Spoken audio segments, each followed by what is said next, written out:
Assalamualaikum warahmatullahi wabarakatuh. Perkenalkan, nama saya Reka Widya Andini dari kelas 5 di NPM 2235 10107. Di sini saya akan mempelajari video untuk memenuhi tugas kedua dasar pemrograman mobile. Hai, selamat datang di channel DA Afrizal. Jangan lupa subscribe DA Afrizal. Kita langsung masuk ke tutorial dasar-dasar bahasa pemrograman JavaScript buat kalian semua yang mau belajar JavaScript, karena JavaScript memang lagi banyak dicari di Indonesia pastinya. Dan sebelum lebih jauh, sorry banget ini gua mukanya ketinggalan pas gua tidur, jadi gua nggak open cam ya untuk saat ini. Dan sekarang kita punya 10 materi yang pasti buat kalian semua yang baru nge-subscribe gue mungkin dan belum terlalu ngerti yang namanya bahasa pemrograman, gimana cara belajarnya, gimana cara memulainya. Jadi kita akan mulai ini semua dari nol buat kalian siapapun dimanapun itu bisa, tanpa harus menggunakan ijazah kuliah, SMA, SMP, apapun lah bisa pokoknya mah ya, terlepas dari segala macam profesi yang kalian punya. Yang pertama mungkin yang harus kalian tahu adalah apa itu JavaScript sendiri gitu ya. Mungkin banyak yang belum paham tentang JavaScript, apa sih, kenapa pada banyak yang ngomongin JavaScript kayak begituan. Lalu yang kedua, gimana caranya penggunaan JavaScript di dalam sebuah website. Ada banyak cara untuk menggunakan JavaScript, jadi nanti kita akan bahas juga. Dan yang ketiga itu ada penggunaan alert, prompt, log, dan comment. Untuk yang keempat ada variable, gimana cara kita mendeclare variable, variable ataupun mengisi value terhadap variabel itu sendiri. Di poin kelima kita akan belajar tipe data dan juga operator, karena tipe data itu memang banyak sekali di berbagai macam bahasa pemrograman. Itu tipe data memang sangat banyak, termasuk juga di JavaScript bro ya. Ada yang bertipe objek dan ada yang non objek. Lalu di poin keenam kita akan belajar JavaScript array method, dan di poin ketujuh kita akan belajar bagaimana cara melooping di dalam JavaScript menggunakan for, while, do while, dan apa bedanya antara ketiga hal tersebut. Lalu yang kedelapan kita akan belajar yang namanya conditional statement, if else, dan juga switch kalau secara teknisnya. Dan terakhir di nomor 9 itu ada tugas kecil buat kalian semua supaya bisa menambah jam terbang dalam belajar ngoding. So disclaimer dulu sebelum kita mulai ngoding, ini untuk pemula, nggak pernah ngerti coding sebelumnya. Gue akan jelaskan secara detail dan rinci per materi. Materi yang udah gue sebutin tadi gue akan jabarkan secara manusiawi, oke? Jadi buat subscriber gue yang udah mengerti, silahkan di skip aja. Kalau misalkan dari materi yang gue sebutin tadi kalian udah banyak paham, ya udah skip aja. Tapi kalau buat kalian yang baru pertama kali mau menyentuh JavaScript, bisa diklik langsung dari awal video ini, atau kalian mau skip ke beberapa segmen di dalam video ini. Udah gua bagi-bagi waktunya. Jadi kalau kalian mau belajar misalkan langsung ngajeleng gitu bro, atau loncat ke bagian array, silahkan masuk sana. Atau mau full, itu sangat berterima kasih gua, apalagi tanpa skip iklannya, karena disitulah sumber utama penghasilan gua.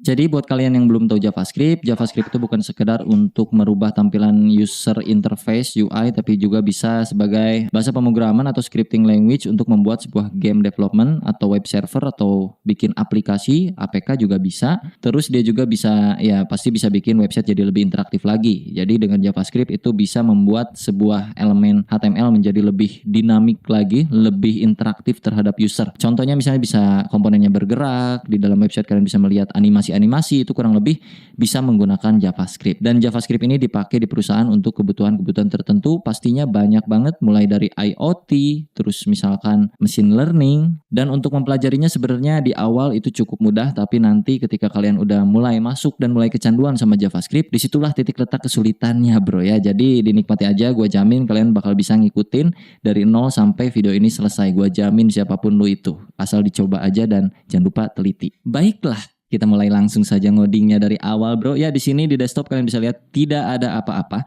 Yang perlu kalian install hanyalah satu biji text editor yang perlu kalian download dulu di Google.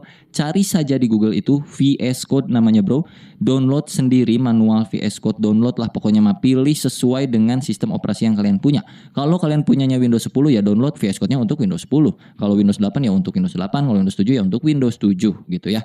Kenapa VS Code? Ya karena gue seringnya pakai itu dan gue ngertinya pakai itu, lebih senengnya pakai itu, gue nikmatnya pakai itu, jiwanya ada di situ gitu bro ya. Selama gue project gue selalu pakai itu. Intinya mah ikutin aja pakai itu bro ya, karena enak, asik, adem, ayem. Kalau udah pastikan komputer kalian itu punya browser, nggak mungkin nggak punya, pasti ada Google Chrome atau Microsoft Edge bawaannya Windows atau browser-browser lainnya, karena kita cuma bermain satu text editor, yang kedua browser. Udah itu doang untuk belajar JavaScript. Persiapan lainnya adalah kalian siapin kopi dan juga cemilan, karena nanti ke depan akan ada seleksi alam sepertinya. Kita langsung saja mulai. Di dalam desktop sini sini gua akan klik kanan, lalu lu coba pilih yang new dan bikinlah satu folder baru di sini. Namakan ya, kalian lihat di sini ada foldernya. Jangan lihat folder gua yang lainnya karena di sini foldernya banyak folder game anak-anak, oke? Di sini namain aja belajar JavaScript, belajar JavaScript dasar. Gini ya, boleh. Lalu klik 2 kali foldernya. Akan muncul seperti ini, betul? Sama? Nah, kalau kita udah muncul seperti ini, bro, lu pergi dulu ke bagian view seperti biasa. Ini setiap tutorial gua selalu ulang-ulang supaya kalian nggak bingung nanti ke depannya. Klik tombol view ini, perhatikan di bagian sebelah tengah sini, bro, ada yang namanya file name extension. Make sure, pastikan lu centang file name extension ini. Kalau tidak dicentang, lu akan kebingungan dengan nama file JavaScript yang kalian udah bikin nanti, ya. Ini kalau gua nggak centang, pokoknya bakal bingung. Mending lu centang aja ini, terus kita klik kanan di area folder sini, new text document. Sampai muncul seperti ini. Nah, kalian perhatikan di sini ada titik .txt yang artinya .txt itu adalah extension file name-nya. Kalau gua nggak centang ini, titik .txt tidak akan muncul. Sekarang rename ini menjadi index titik HTML. TXT-nya hapus aja menjadi seperti ini. Kalau sudah kalian enter dan nanti akan muncul kayak beginian, tinggal di yes aja. Sampai berubah index.html-nya menjadi logo Chrome atau logo browser bawaan kalian atau bahkan tidak ada logonya sama sekali. Tidak apa-apa. Kalau udah seperti ini, kalian bisa klik Windows Explorer atau tombol Windows di keyboard kalian sampai muncul seperti ini, lalu ketik VS Code. Muncul VS Code seperti ini, tinggal klik aja. Akan terbuka welcome seperti ini. Welcome ini kalian close aja. Jadi kosongan seperti ini. Buka yang bagian atas Explorer dari VS Code-nya. Di sini disuruh open folder. Maka kita masukkan folder belajar JavaScript dasar. Yang mana foldernya itu ada di desktop kita. Ini. Kita tarik ini ke sini. Sampai ada tanda biru di sebelah kiri. Ini yang sebelah kiri itu namanya workspace kita. Tempat kita bekerja, folder-foldernya. Masukin. Dan akan menjadikan seperti ini. Tinggal kita yes. Ini centang. Yes, dan kita buka index.html-nya. Kosong, belum ada apa-apa, gua perbesar dulu ya. Gua zoom in dengan cara Ctrl plus tombol plus. Nah, plus tombol plus, pusing-pusing lu. Sebelah backspace tuh ada tombol plus kalau kalian mau nge-zoom in ya. Kayak gini, tuh. Minus atau plus sekaligus juga ditekan Ctrl di keyboard kalian, dia akan jadi zoom in, zoom out. Right? Tahapan pertama kita coba dulu coding JavaScript-nya sedikit. Dengan cara buka tag HTML yang namanya script. Nih, kalau gue pencet T, lalu gue tutup, dia akan tertutup otomatis kalau di VS Code gue karena gue udah pakai extension. Kalau kalian bingung, jangan dulu pakai itu, biarkan kalian mengetik manual. Ketik aja manual seperti ini adalah syarat supaya kita bisa ngoding JavaScript-nya di dalam sebuah file HTML. Yang mana file HTML itu adalah file untuk bisa kita buka di browser. Script-nya di tengah-tengahnya itu enter dulu aja. Di sini kita coba bikin yang namanya alert. Lalu pakai buka tutup seperti itu ya. Kalau udah pakai string, terus kalian string itu apa yang namanya teh? Quotes. Terus di tengahnya kalian coba ketik aja hello world, standar. Hello world. Lalu kalian save dengan cara Ctrl plus S. Kalau udah buka lagi browsernya. Ini kita klik. Sampai muncul browser seperti ini. Terbuka browsernya dan muncul tulisan Hello World di sini. Kalau udah berarti JavaScript-nya berfungsi. Oke, ini gua akan minimize. Sebenarnya JavaScript ini kan terintegrasi di dalam HTML ya. Bisa kita panggil dengan dua cara untuk penggunaan JavaScript. Yang pertama adalah dengan cara JavaScript di dalam sebuah HTML-nya langsung atau biasa kita sebut internal JavaScript. Atau yang kedua kita pisahkan file script-nya di file lain selain HTML atau yang kita sebut eksternal JavaScript. Untuk memulai ini kita hapus aja, ini cuma permulaan doang. Jadi kita bikin dulu tag HTML seperti biasa. HTML, enter, lalu di dalam HTML selalu ada head. Oke. Lalu di sini selalu ada body. Nah, untuk scriptnya itu kita akan taruh di atas slash body ini. Ya, kita akan pakai internal JavaScript. Di dalam body sini, gue akan pakai script yang kayak tadi lagi. Lalu ditutup. Di tengah-tengahnya gue kasih alert lagi. Hey. Kayak gini. Jangan lupa titik komanya. Untuk di bagian head itu mungkin kita taruh title aja supaya yang penting ada isinya.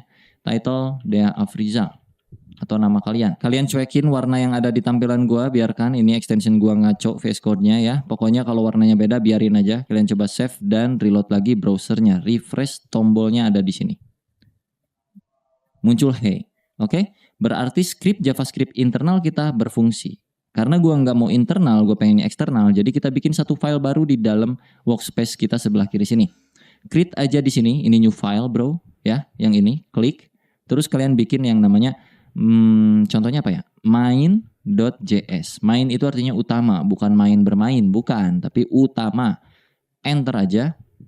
Di dalam sinilah script yang akan kita eksekusi, yang akan kita panggil di dalam HTML. Jadi, script yang tadi di dalam HTML, ini bagian tabnya ya. Ini main.js, ini index HTML. Ini kita akan hapus. Kita tinggal panggil aja main.js-nya. Cara panggilnya, script, tutup scriptnya.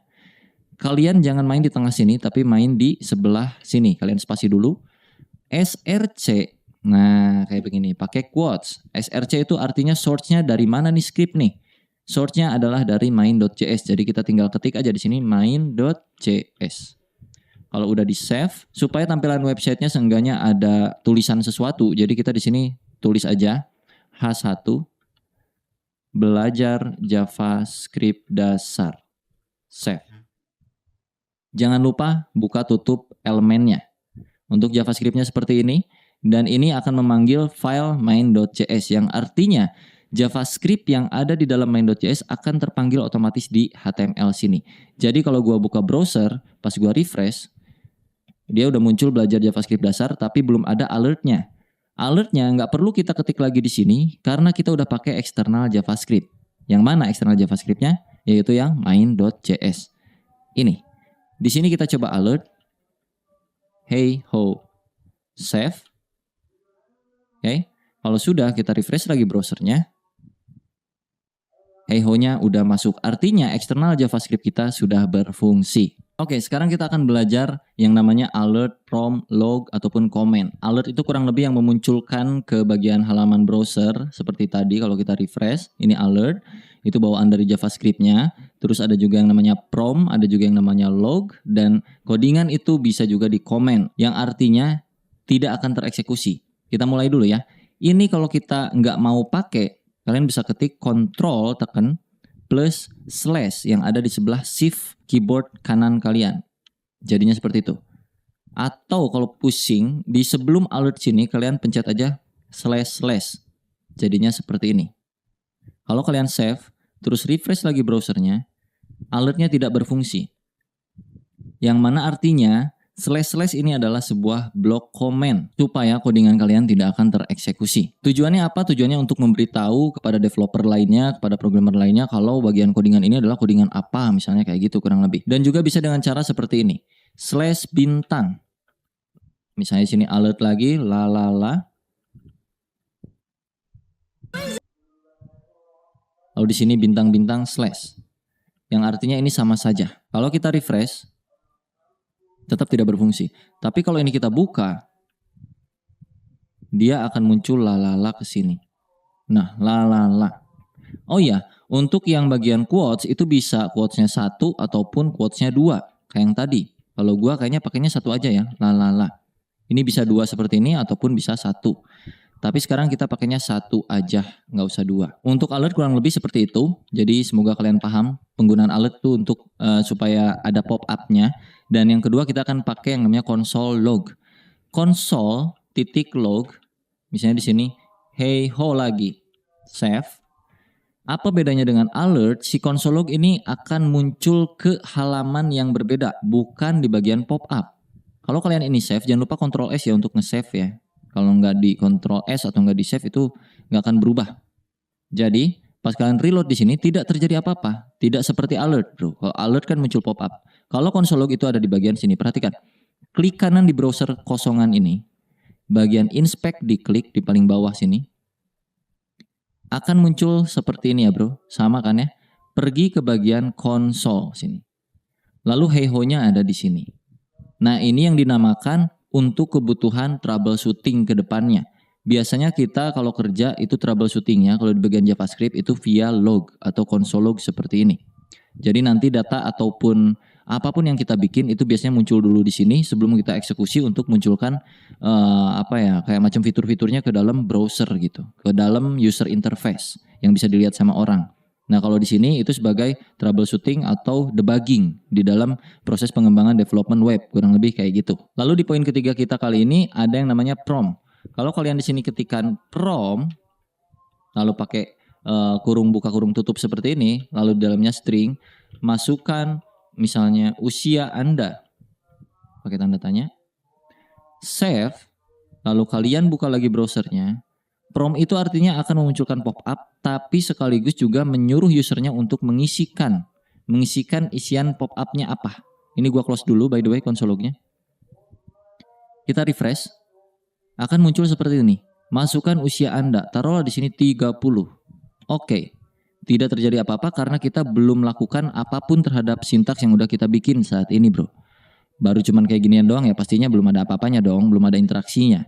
Jadi kita masuk ke materi berikutnya yaitu variabel. Ini di bawah sini gue akan bikin yang namanya variabel. Variabel itu kurang lebih sebuah wadah untuk lu menampung sesuatu. Sesuatunya itu apa? Boleh inputan dari user ataupun sebuah nilai tertentu, terserah kalian sesuai yang kalian pengenin gitu, bro. Contoh di sini gue bakal bikin variabel untuk menampung usia kita. Untuk membuat variabel di JavaScript itu bisa pakai var spasi nama variabelnya apa, taruhlah usia. Lalu diikuti dengan sama dengan, setelah sama dengan adalah nilainya. Nilai usianya berapa? Taruh usia gue 30. Oke? Kalau udah kayak gini di save aja. Untuk bagian prompt itu gue akan hapus dulu. Seperti itu. Untuk bagian console log gue akan pindahkan ke bawah. Ini di cut, Ctrl X. Ini di bawah kalian Ctrl V, paste. Oke? Setelah hey ho, kalian tambahkan di sini sedikit. Hey ho, usia kamu adalah spasi. Di sini pakai plus. Masukinlah variabel ini usia ke sini. Yang artinya hey ho, usia kamu adalah plus usia. Maksudnya di sini adalah kita akan mencari tahu nilai dari usia itu berapa sih gitu. Makanya dipanggil di console log usia kamu itu berapa. Yang mana di sini nilai usia adalah 30. Maka nanti ke konsol akan muncul hey ho, usia kamu adalah 30 gitu. Kita coba ya. Save, terus pergi ke browser, refresh, inspect elemen lagi, terus pergi ke bagian konsol. Kalau nggak muncul, ini ada di bagian sini, konsol. Hey ho, usia kamu adalah 30. Artinya variabel usia berhasil dibuat, bro. Ini usia udah berfungsi dengan variabel bernilai 30. Nah, untuk bikin variabel itu ada banyak cara. Yang pertama bisa pakai var untuk menampung variabelnya atau menggunakan cons untuk menampung variabel juga sama. Con X misalnya sama dengan 1. Dan juga ada let. Let Y sama dengan 2, misalnya kayak gitu. Perbedaannya adalah kalau cons itu nilai ini nggak bisa diubah-ubah sama sekali. Kalau let itu sama kayak var. Let itu nilainya bisa berubah. Cons itu kayak konstanta. Kalau let itu kayak biarinlah. Ya kan bahasa Indonesianya let tuh biarinlah, mau diubah juga bebas. Kita kasih contoh, bro. Ini gue hapus lagi semua. Kita coba pakai cons sama dengan cons usia sama dengan 30. Kita save, kita refresh lagi browsernya. Masih sama hasilnya. Lalu kalau misalkan kita assign lagi nilai baru terhadap variabel ini, yang mana variabel itu bisa ditimpah nilainya. Ini nilai awalnya adalah 30, terus kita timpah usia sama dengan 35. Save. Ini akan terjadi error karena usia sudah fix nilainya, bro. Dengan variabel bertipe konstanta ini, 30-nya tuh udah fix, nggak bisa diubah-ubah. Jadi ketika kita mau kasih tahu bahwa di baris keempat itu usia harus diubah menjadi 35 yang tadinya 30, itu nggak akan bisa. Kalau kita save, terus kita reload lagi browsernya, maka akan terjadi error seperti ini. Assignment to constant variable. Itu nggak bisa karena variabelnya bertipe konstan, kurang lebih kayak gitu. Tapi kalau kita ganti consnya jadi let, Alias biarkanlah usia itu awalnya 30, sisanya serah lu. Mau ganti usianya jadi 35, berapapun itu serah. Kalau kita save, terus kita reload, maka usia kamu adalah 35. Loh bang, 30-nya kemana? Aturannya begini bro, karena ini interpreted ya bro, disebutnya tuh interpreted. Artinya dia akan mengeksekusi satu persatu kode dari atas ke bawah. Pertama, kode ini akan dieksekusi nih, let usia sama dengan 30. Lalu yang kedua, usia, variabel usia itu diganti nilainya jadi 35. Dan di sini console log, usia, yang mana usianya adalah nilai usia terakhir itu berapa akan kita munculkan di sini. Yang terakhir kan 35. Karena dia ada di baris keempat, sedangkan let usia 30 itu ada di baris ketiga. Jadi nilai terakhir dari variabel usia adalah 35. Sehingga muncul ke bagian konsol itu juga 35. Bagaimana tentang variabel? Cukup mudah bukan? Lalu kalau udah kayak gini kita coba combine semuanya. Misalkan ini kita nggak mau pakai console log atau biarinlah console lognya di sini, terus kita tambahin lagi di bawah.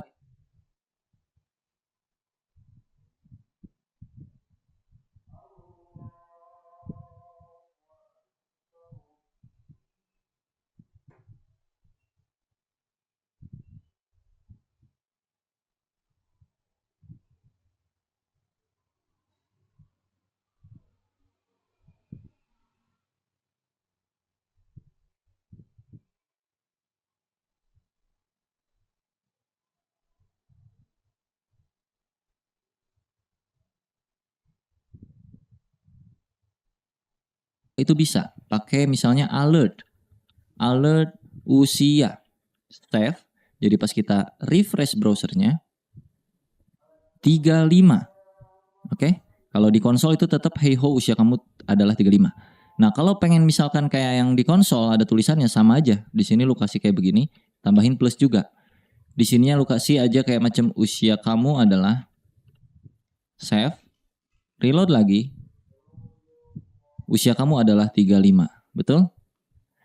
Kalau pengen kita combine lagi dengan yang namanya prom, jadinya seperti ini. Kita hapus semua ini. Oke. Kita bikin sebuah variabel untuk menampung prom. Ini agak bermain logik dikit buat kalian yang baru pertama kali mulai bahasa pemrograman. Tadi udah gue ajarin basicnya, sekarang kita bermain pola pikirnya. Karena kita bisa menampung sesuatu di dalam sebuah variabel, artinya prom yang tadi, prom ini, ya kayak gini, berapa usia kamu? Kalau kita save, kita reload, kan dia suruh, mana ya? Loh kok kagak muncul ya? Oh kurang T, sorry. Ini kurang T, prompt. Kalau kita save, terus kita reload, berapa usia kamu? 33. Nah, gue pengen setelah usernya menginputkan usianya berapa, gue pengen sistemnya bakal munculin pop-up usianya tuh berapa sebenarnya. Ya. Jadi artinya prom ini kita masukin aja ke sebuah variabel. Di sebelah kiri kita bikin dia let usia sama dengan kayak yang tadi ya bro. Nah, daripada kita mengetikkan secara manual di sini usianya 30, gue pengen tuh user aja yang ngetikin usia lu berapa. Ntar dijawab sama sistem usianya sebenarnya berapa. Kayak gitu kurang lebih. Di sini tinggal kasih alert aja. Usia Anda adalah plus usia. Sama aja kurang lebih. Cuman kita masukin prom ke dalam sebuah variabel. Kalau udah di save, terus kalian reload lagi browsernya. Berapa usia kamu? Taruhlah 45. Kalau oke, muncul alert usia Anda adalah 45. Berhasil teman-temanku? Oke, kita lanjutkan. Untuk yang ini gue akan hapus dulu. Bagian ini juga gue hapus. Kita akan coba cari tahu tipe data di JavaScript itu ada apa aja. Tipe data itu kurang lebih value dari sebuah variabel tuh bernilai apa, jenisnya. Contoh, let x, janganlah, let nama sama dengan, pakai kutip seperti ini, Dea Afrizal. Terus kalian bikin lagi di bawahnya, misalnya let usia sama dengan 30. Oke, terus kalian gabungkan di dalam sebuah console log menjadi seperti ini, atau alert boleh. Nama Anda adalah plusnya di luar, nama, plus lagi, dan usia Anda adalah plus lagi usia.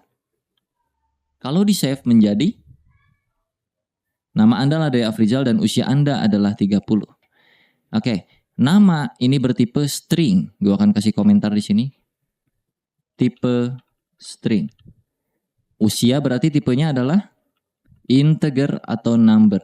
Integer number. karena dia angka. Untuk angka itu nggak perlu pakai string seperti ini, kutip atau quote seperti ini nggak perlu, karena dia bertipe angka. Misalkan gue punya tinggi badan, let tinggi badan. Nah, kalau dua kata seperti ini, dua suku kata. Kata kedua itu gua huruf besar biasanya, atau ini tuh di bahasa pemrograman disebutnya camel case sebutnya ya. Jadi kata pertama itu huruf kecil semua, terus untuk kata keduanya itu awalan dari kata keduanya itu kapital. Tinggi badan itu misalkan gua pengen ada komanya. Nah, koma di dalam JavaScript itu bukan pakai koma di keyboard, tapi pakai titik. Jadi misalnya tinggi badan gua 173.5 cm kayak gitu. Ini biasanya tipe double disebutnya atau float kayak gitu. Sebenarnya lebih kompleks lagi nanti kalau kita bahas double dan juga float karena ada batasan-batasan tertentu. Tapi untuk saat ini kita cukup ketahui dulu bahwa ini adalah sebuah koma dengan menggunakan titik di keyboard kita, bukan pakai koma ya. Jadi ini bersifat number sebenarnya, tapi numbernya tuh bukan bilangan yang tanpa koma, tapi ini bilangannya ada komanya. Jadi biasanya itu disebutnya double atau float, kurang lebih kayak gitu. Lalu berikutnya tipe datanya ada kosong aja. Jadi misalnya let berat badan, udah nggak pakai sama dengan, nggak pakai apa. Ini artinya belum ada nilai atau ini apa namanya ya, cuman dibikin dulu variabelnya dan nanti variabelnya akan diisi kapan-kapan kayak gitu. Nanti akan kita contohkan pengisiannya seperti apa. Jadi biarkanlah seperti ini. Terus misalnya gue bikin lagi satu variabel, taruh aja namanya misalnya apa ya, pacar. Pacar sama dengan gue belum punya pacar misalnya, gue kasih 0. 0 itu juga tipe data. Kalau di JavaScript yang agak sedikit aneh, 0 itu nggak tahu lah pendefinisiannya seperti apa ya. Intinya kurang lebih 0 itu tidak bernilai atau tidak kayak gimana ya, gue susah jelasinnya Pak. 0 itu kosong lah kurang lebih kayak gitu ya. Nggak ada apa-apanya gitu. Nah, daripada kita memunculkan semua data ini dengan cara plus seperti ini, gue akan hapus ini dan kita bikin dengan cara yang agak sedikit mudah. Alert, buka, kalian pakai backtick di sebelah keyboard kalian. Di sebelah angka 1 keyboard kalian. Jadi sebelah kiri angka 1 di keyboard tuh ada yang namanya backtick seperti ini. Nah, kita akan masukkan satu persatu. Misalnya nama saya pakai $, pakai kurawal seperti ini. Masukin variabelnya. Nama saya adalah nama, ya kan? Nama saya nama, yang mana nama adalah Deafrizal. Lalu di sini misalkan usia saya itu $30. Artinya usia saya itu kok 30, sorry, usia. Usia saya itu usia, yang mana usia nilainya adalah 30. Lalu di sini tinggi badan saya adalah $, apa isinya berarti? Tinggi badan. Huruf besar kecil itu sangat berpengaruh, spasi juga sangat berpengaruh, titik koma dan segala macamnya, jadi hati-hati ya. Nah, di dalam coding itu sangat sensitif ya, antara spasi, salah kutip dikit, salah huruf dikit itu sangat berpengaruh. Ini pemanggilan harus sama persis seperti apa yang ada di atas ini, jadi nggak boleh beda, oke? Lalu terakhir itu yang berat badan dan juga pacar ya. Misalkan di sini berat badan saya, berat badan, dan pacar saya pacar. Kalau kita save Ctrl S, nah jadi kan kayak gini ya. Ini kalian bisa enter sebenarnya bebas. Jadi intinya di dalam kurung ini ada backtick dan isian dari apa yang mau kita munculkan ke browser. Kalau kita refresh browsernya, ini gua close by the way. Refresh. Muncul nama saya Deafrizal, usia saya itu 30, tinggi badan saya adalah 173,5, berat badan saya undefinite dan pacar saya 0. Undefinite kenapa? Karena belum ada value-nya di sini. Ya. Oke? Undefinite karena belum ada value-nya di variabel berat badan. Coba kita refresh lagi. Undefinite ini artinya belum ada nilai. Kalau kita kasih nilai di bagian bawah sini, berat badan sama dengan 100, enggak 100 gua, cuman 60 kilo misalnya gitu. Jadi kalau untuk mengisi nilai variabelnya terakhir nanti kapan-kapan itu nggak perlu pakai let lagi. Jadi let ataupun cons ataupun var itu cuma dijabarin satu kali aja deklarasinya ya bro. Sisanya kalian tinggal panggil-panggil seperti ini tanpa harus pakai let cons kayak gitu-gitu lagi. Berat badan 60. Jadi kalau kita refresh browsernya itu akan berubah, bukan undefinite lagi. Nah, supaya lebih lengkap lagi tadi kita tambahin cm misalnya. Tinggi badan saya adalah tinggi badan, sini cm, cm. Berat badan saya adalah berat badan cm kayak gitu. Cm, kg. Kita save, cek browser. Refresh. Nama saya Ade Afrizal, usia saya itu 30, tinggi badan saya adalah 173,5 cm, berat badan saya 60 kg dan pacar saya 0. Nah, karena gua nggak mau pacar sayanya tulisannya 0, maka kita akan langsung masuk ke yang namanya pengkondisian. Oke? Supaya di alert sini nggak muncul kondisi 0, maka kita mesti validasi. Untuk validasi dalam JavaScript itu kita pakai yang namanya if else, atau ini biasa kita sebut pengkondisian lah di dalam bahasa pemrograman ya. Jadi codingannya kurang lebih di atas alert, karena ya kenapa di atas alert? Ya karena alertnya itu kan di paling akhir. Nah, kita butuh pacar saya ini harus tervalidasi dulu, terkondisikan dulu supaya nggak muncul 0. Artinya di atas alert sinilah kita ngoding. If buka tutup seperti ini, artinya jika. Nah, ini kan logik nih, standar nih. Jika pacar sama dengan 0, nah, apa yang akan kita lakukan? Sama dengan ini artinya komparasi atau perbandingan. Jadi kalau mau bandingin variabel dengan nilai tertentu atau dengan variabel lainnya, itu pakai sama dengan atau pakai tidak sama dengan. Tidak sama dengan artinya ya kayak apakah pacar tidak sama dengan 2 atau pacar tidak dengan 1, kayak gitu-gitu kurang lebih. Tapi untuk kasus ini kita pakai sama dengan dulu. Jika pacar sama dengan 0, nah karena tadi kita udah belajar yang namanya assignment variable atau mengisi nilai ke variabel, maka ini kan let nih, artinya kita bisa ubah-ubah nilai pacar. Kita akan ubah pacarnya di sini. Jika pacarnya nilainya 0, kita akan ubah pacar sama dengan 1 aja sama dengannya, belum punya. Else, nah else itu adalah pengecualian lainnya. Else pacar sama dengan udah punya, bolehlah kayak gitu, udah punya.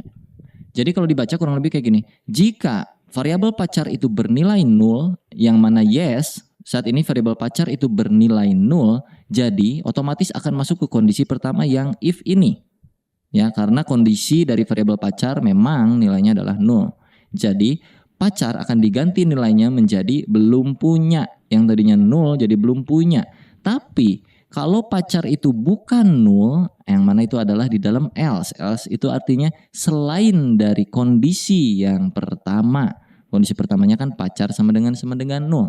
Tapi selain dari kondisi tersebut, eksekusi yang ini. Yang mana pacar akan diubah menjadi udah punya. Kalau kita save, maka pacar saya yang tadinya 0 akan berubah menjadi belum punya. Kita coba refresh browsernya. Lihat ini. Pacar saya belum punya. Betul? Kalau misalkan gue ganti di sini bukan 0, taruh aja gue punya pacar 1. Maka kalau gue refresh lagi browsernya, dan pacar saya udah punya. Kayak gitu ya. Kenapa udah punya? Karena di sini masuk ke kondisi yang else. Selain dari kondisi yang pertama. Ketika statement pertama atau kondisi pertama tidak terpecahkan alias tidak matching, tidak sama, tidak cocok, maka akan masuk ke yang else. Else itu artinya selain dari kondisi-kondisi yang ada. Dan ada jenis pengkondisian yang lainnya bisa pakai yang namanya switch. Nah ini kan if else. Kalau kita mau pakai switch, ini gua komen dulu ya. Ini blok control slash. Lalu gua bikin di sini switch. Kayak begitu bro. Buka tutup. Kurawal enter. Diikuti dengan case dan juga break. Case di sini nanti bakal pakai titik 2. Jadi tunggu aja. Untuk switch yang di dalam buka tutup ini, apa sih yang mau kita compare? Yang mau kita compare adalah pacar. Seperti itu. Pacar. Nah, case adalah kasusnya. Pacar adalah statementnya.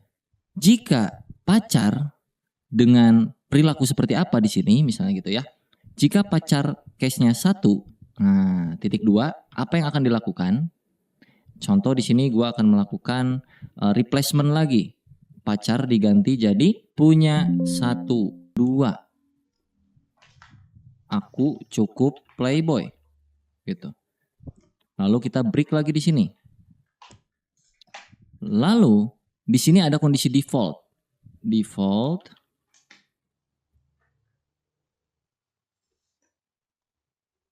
break. Titik 2. Defaultnya pacar sama dengan belum punya pacar. Yang artinya selain 1 dan 2 secara default atau secara bawaan pabrik itu pacar akan bernilai belum punya pacar. Tapi kalau pacarnya bernilai 1, yang mana sekarang kan pacarnya bernilai 1 nih, maka akan diganti pacarnya jadi punya 1 aja. Yang tadinya number diganti jadi string seperti ini ya tipe datanya. Lalu di break artinya ya udah gitu, statement 1 kelar. Lanjut ke statement 2, kalau pacarnya punya 2, yang mana sekarang nilainya bukan 2, jadi nggak akan masuk sini sebenarnya.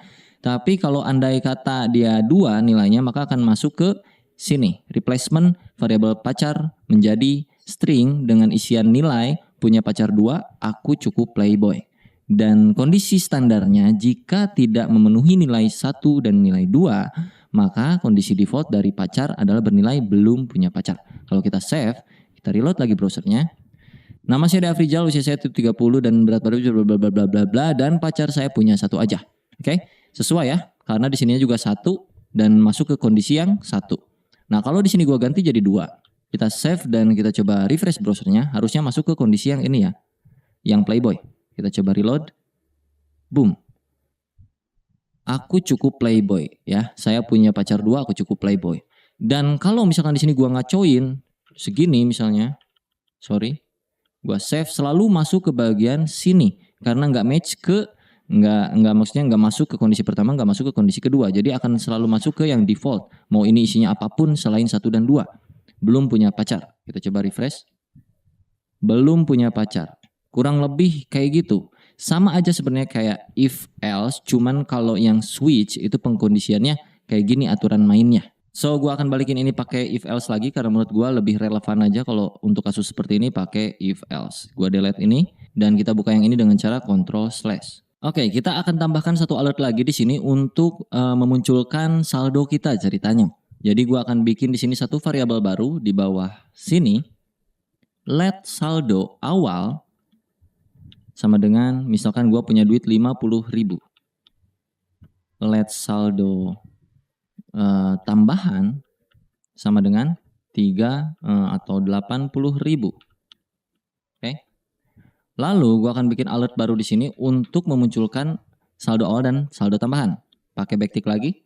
Saldo awal saya sebesar, pakai dolar kurung kurawal saldo awal.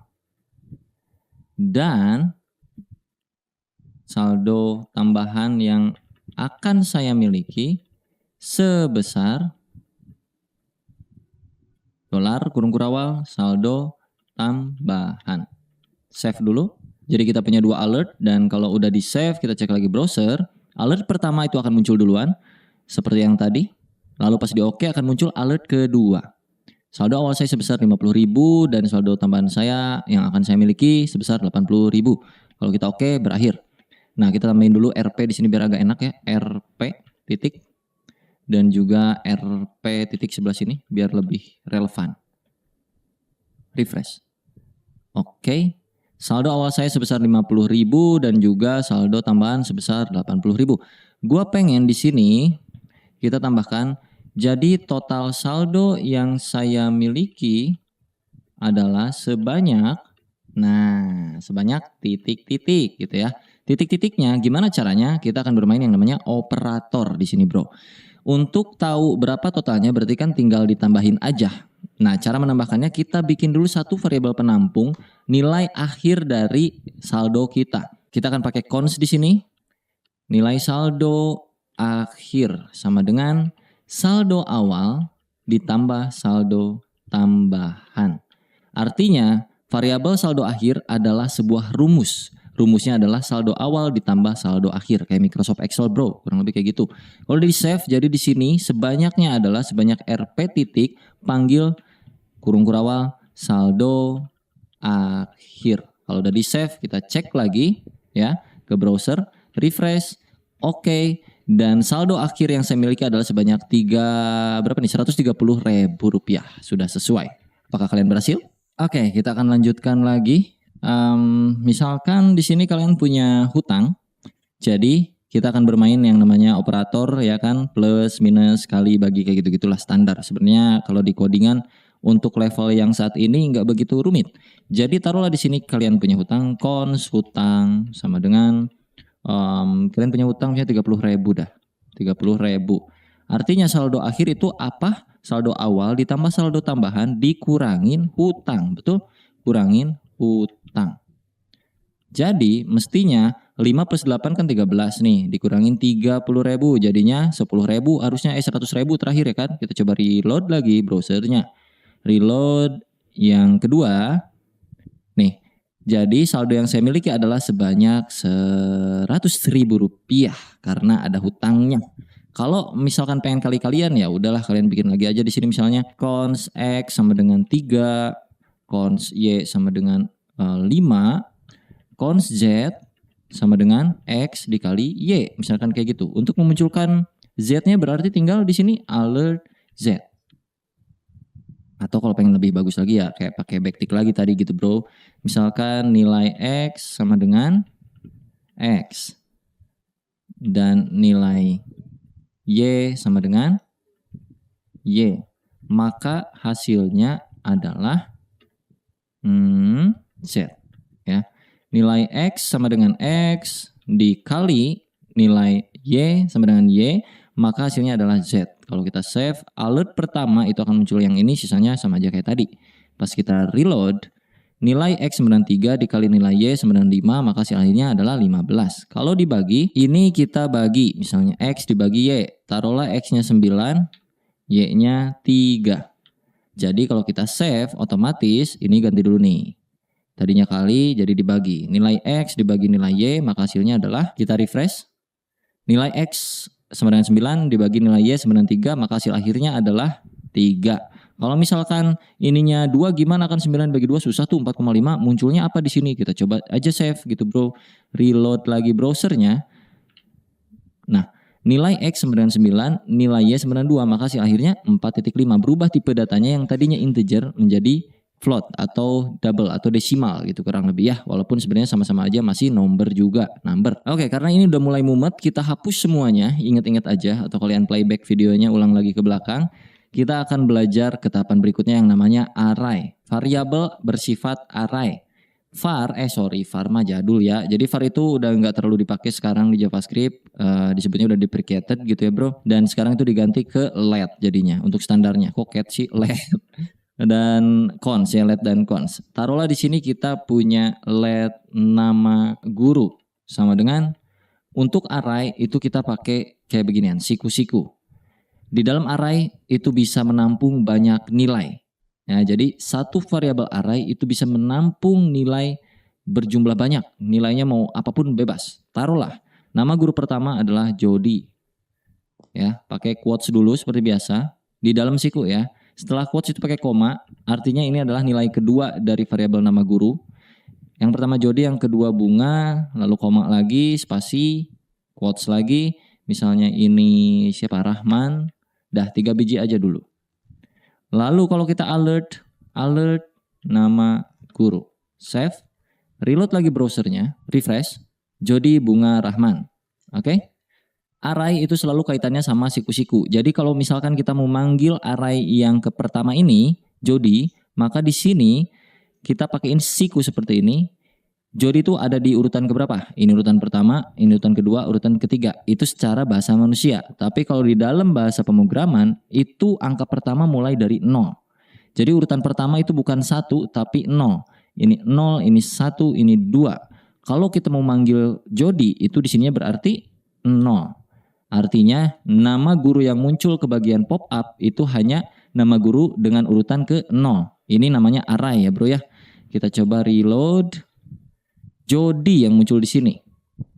Kalau kita pengen Rahman berarti kita harus tahu urutannya.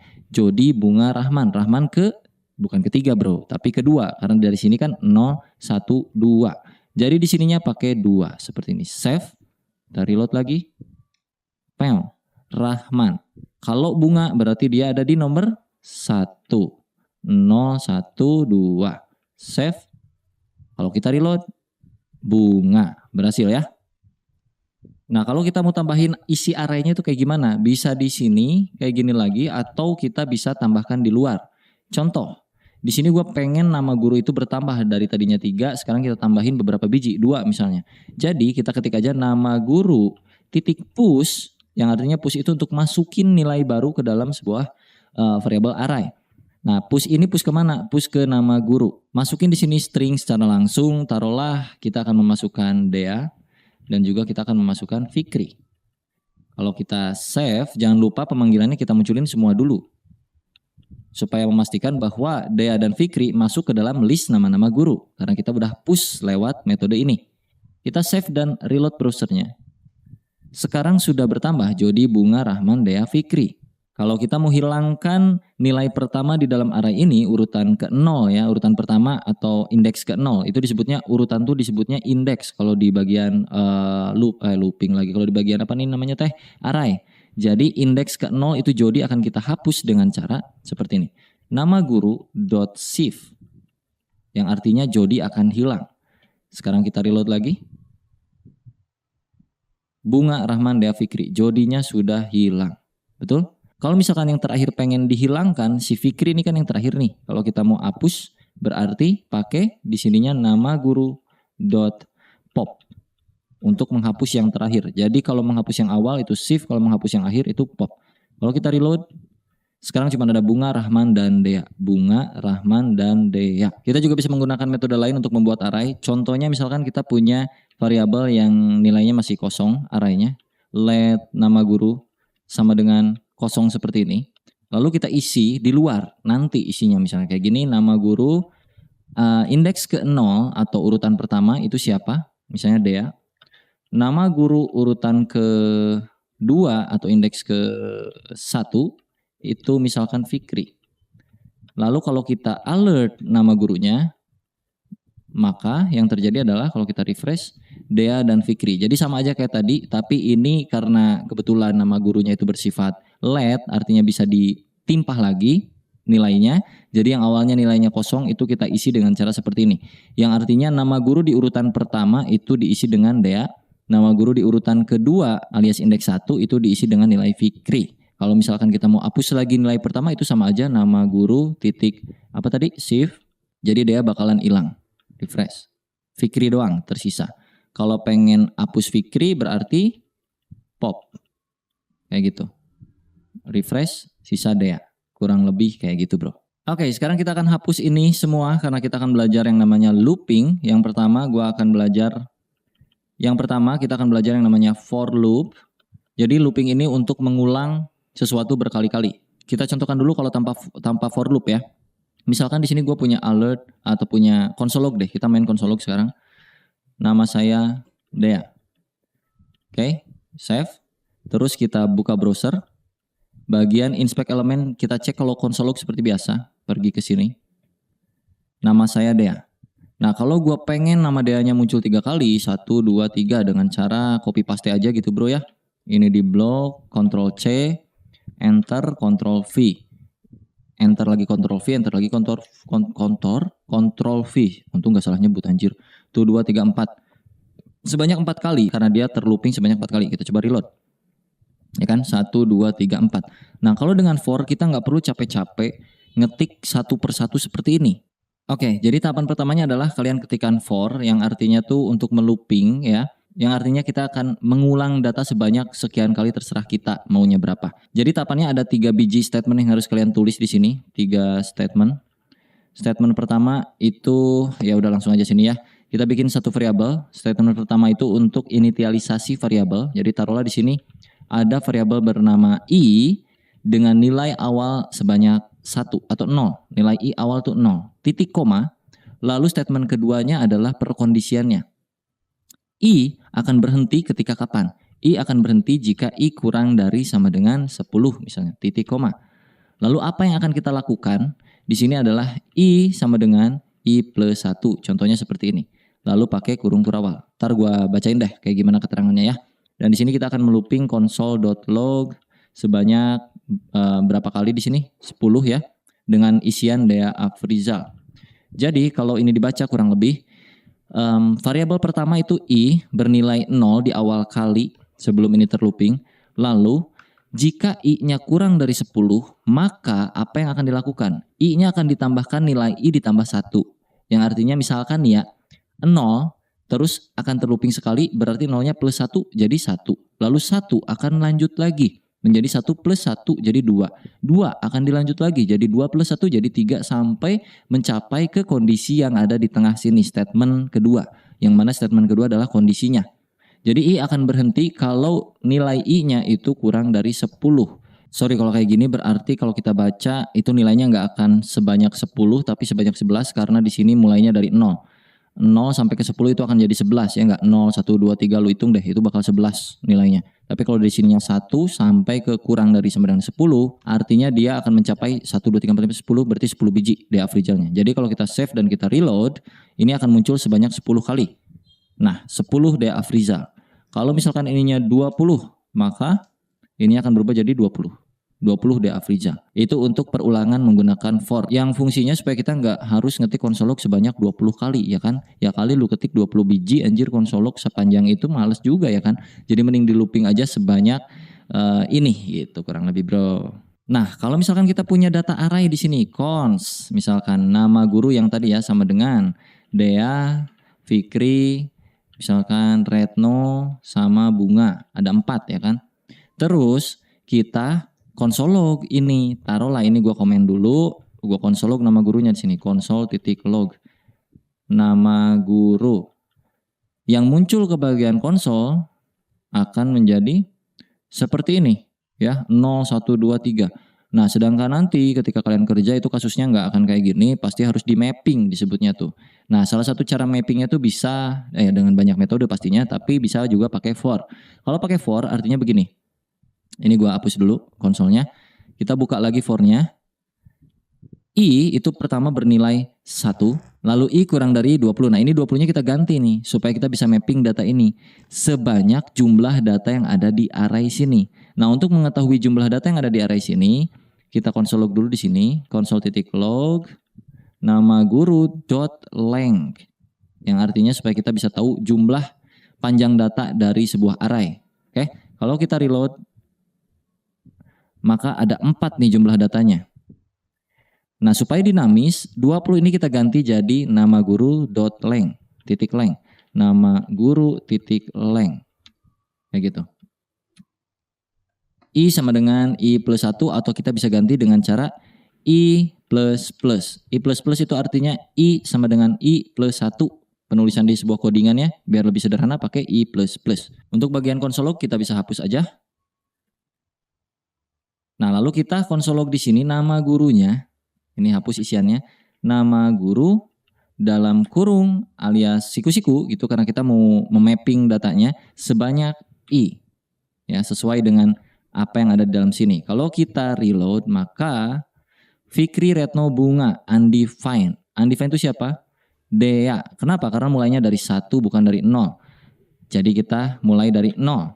Kalau kita reload maka Dea, Fikri, Retno, Bunga. Ini undefined apa? Karena kita pakai sama dengan di sini. Jangan pakai sama dengan. Kita reload. Dea, Fikri, Retno, Bunga. Aman muncul di sini. Kalau dibaca kurang lebih kayak begini bro. Pertama nilai I atau urutan itu 0 ya kan. Terus I akan di looping sebanyak jumlah data yang ada di sini. Lalu ditambahkan I-nya. Lalu yang kita konsolog adalah nama guru indeks keberapa. Nah di sini kan tuh nilai I bertambah terus nih bro. I pertama itu sama dengan 0. Terus I kedua sama dengan 1. I ketiga sama dengan 2 ya kan. I1, I2, I3 sampai seterusnya I4. Nah artinya ketika kita konsolog yang ini nama guru I. Ini kan terlooping terus nih. Si I ini akan ngikut ini sebenarnya. Jadi akan kayak gini nih 0, 1, 2, 3 terlooping sebanyak 4 kali sampai ke nilai I yang ada di sini secara dinamis. Jadi bakal muncul si semua ini gurunya. Tapi kalau di sini gua pakai manual kayak gini, nama guru urutan ke 0 yang artinya itu Dea ya tetap aja bro kayak gini, malah Dea-nya doang yang di looping 4 kali. Kalau misalkan di sininya 1 berarti si Fikri akan terlooping sebanyak 4 kali. Sedangkan kita mau melooping ini semua supaya muncul terpecah-pecah semuanya. Jadi di sini sebanyak I. Ya gitu. Dan kayak gitu hasilnya. Cukup pusing kan untuk bagian for kalau digabung sama array. Nah nanti kalau kerja pun gitu. Penggabungannya bukan cuman sekedar for dengan array, nanti bahkan ada objek, ada segala macam, segala gitu. Cuman untuk tahapan awal kayaknya belajarnya gini dulu aja supaya ada gambaran kurang lebih kayak gimana. Ini juga udah mungkin cukup pusing bagi kalian yang baru pertama kali ngoding, tapi kalau kalian cukup mengerti ya itu berarti ada pertanda baik ke depannya gitu. Masa depannya lumayan cerah. Tapi kalau masih bingung, silahkan dicoba-coba dan dipahami, di playback terus menerus ya bro ya. Nah untuk looping nggak cuma for, ada juga yang namanya while. Jadi kita akan coba di sini pakai while. Ini gua komen dulu ya. Untuk cons ini gua hapus aja dah. Gua hapus. While itu sama aja. Jadi pertama sintaksnya seperti ini while, lalu kurawal kayak gitu. While kita bikinlah di sini variabel di luar while ya. Taruh variabel i sama dengan 0. Boleh. While i kurang dari 10, apa yang akan kita lakukan? Kayak tadi aja sama. Console.log Dea Afriza. Ya, jangan lupa tambahkan di sini i++. Jadi ini kalau dibaca, kita punya nilai i pertama kali nilai i-nya tuh 0. Terus kita looping dengan metode while, dia akan berhenti jika i-nya bernilai 10. Jadi kurang lebih kondisinya ada di sini dan tereksekusi di sini. Jadi kalau kita save Dea Afrizal sebanyak 10 kali. Kalau ini gua ganti jadi 20 sama aja sebenarnya. Nah, berbeda dengan yang do while. Ini while ya. Kalau do while itu agak beda. Jadi kalau do while itu sintaksnya seperti ini. Do lakukan apa? While gimana gitu kurang lebih. Jadi do lakukan dulu misalnya console.log Dea Afrizal while i sama dengan kurang dari 10. Taruhlah. Ini while yang ini gua hapus ya. Ntar kita bakal tahu bedanya apa. Jangan lupa ditambahkan di sini i++. Sorry di sini. Lakukan penambahan nilai i yang tadinya 0 sampai i-nya bernilai kurang dari 10 yang tadinya 0. Bedanya kalau do itu akan dilakukan dulu, dieksekusi dulu sekali ini penambahannya, baru dia akan mencari kondisinya. Kalau yang while dia akan mencari kondisinya dulu baru mengeksekusi. Tapi kalau yang do itu dia eksekusi dulu satu kali di sini baru ngecek ke kondisi. Jadi kalau kita reload itu masih sama aja kayak gini. Cuman kalau kondisinya nggak matching nih ya, taruh di sini 10 ya. Terus gua reload, maka dia akan tereksekusi Dea Afrizal satu kali. Sedangkan di sini kondisinya 10. Tapi di sini while-nya ketika i kurang dari 10. Sedangkan di sini i kan 10. Jadi harusnya tidak ada yang tereksekusi. Tapi kalau kita pakai while, ini aman. Kalau pakai do itu bakal tereksekusi satu kali. Kalau pakai while, nih gua pakai while lagi ya.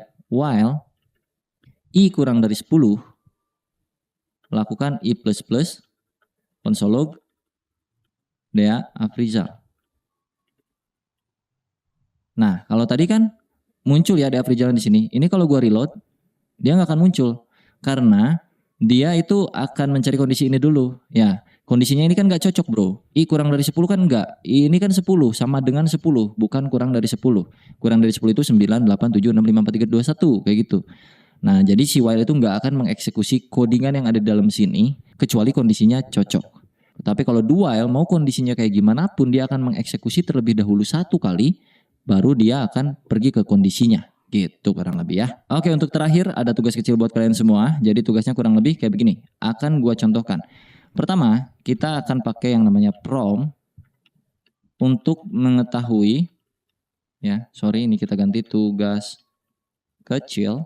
Prom untuk mengetahui saldo akhir dari apa yang diinputkan oleh user. Oke, ini tugas pertama. Lalu tugas kedua adalah menentukan hari dari tanggal yang ada saat ini di komputer kalian, di PC kalian. Oke, gua akan kasih clue nomor 2. Kalau nomor 1 kan itu mudah ya. Nomor 2 itu kita harus cari tahu dulu sekarang itu tanggal berapa. Jadi kalau gua bikin penampungan variabel di sini let hari sama dengan new date kayak begini. Kita save console.log harinya biar tahu bener atau enggak. Kita refresh browsernya. Nih, harinya adalah Monday, Februari 06 2023. Nah, kita tuh butuh monnya, Monday-nya, harinya supaya kita bisa tahu ini tuh hari apa, hari keberapa gitu ya. Jadi di sini gua kasih clue aja satu variabel hari dengan cara codingannya seperti ini get day, kayak begini. Dan kalau kita console.log, ini artinya objek dari JavaScript di sononya ya bro ya, kita panggil supaya kita bisa tahu hari apa sekarang. Kalau kita reload, dia akan muncul 1 karena sekarang hari Senin. Tapi kalau gua ubah ini hari gua jadi Selasa, dia akan 2, 3, 4, 5, 6 sampai 7. 7 itu Minggu. Jadi hasil akhirnya kalian harus bisa memunculkan kayak begini kurang lebih. Hari ini adalah hari